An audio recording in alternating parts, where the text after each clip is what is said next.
আর প্রদীপ বাবু আমাদের মেডিকেল ব্যাংকের একজন অভিভাবক, তিনি এসছেন। ওর নাম পূজা, আরিফ বাবু। পূজা, আমাদের এখানে অনেকজন পূজা আছে। পূজা, আর সঙ্গে তোমার নাম প্রেমজিৎ। প্রেমজি।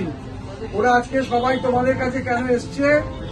তোমরা যারা স্কুলের ছাত্র, যারা লেখাপড়া এখানে করো, এবং বিশেষ করে তোমরা কলকাতা পুলিশের নবদিশা স্কুল ওদের আছে, তাই আমি আশা করব আজকে জয় এবং তার ওয়াইফ পূজা, এখানে রাজদীপ, প্রেমজি, আচ্ছা প্রদীপ বাবুরা এসছেন তোমাদের সঙ্গে একটু আলাপ আলোচনা করতে।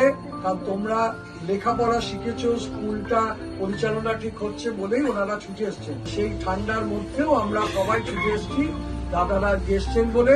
তার কারণ তারা কিন্তু সবসময় লক্ষ্য রাখবে তোমাদের আরো ভালো ভালো খাবার খাবে, কিন্তু লেখাপড়া যদি ঠিক করো। পড়াশোনা না করলে কিছু হবে না, আসল হচ্ছে পড়াশোনা। সেটা আমরা যদি ভালোভাবে সবাই করতে পারি, তাহলে অনেক মানুষই আমাদের ভালোবাসবে, আমাদের প্রয়োজন মতো পাশে দাঁড়াবে। তার ভালো থাকো, সুস্থ থাকো, আর ভালো করে পড়াশোনা করো, যাতে তোমাদের সবাই ভালোবাসে এবং তোমরা সবাই বড় হতে পারো। ঠিক আছে?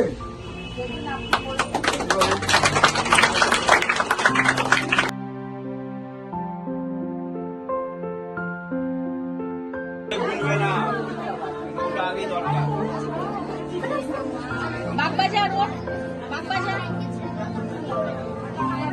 চল উঠে পড়ো তোরা। এখানে সামনে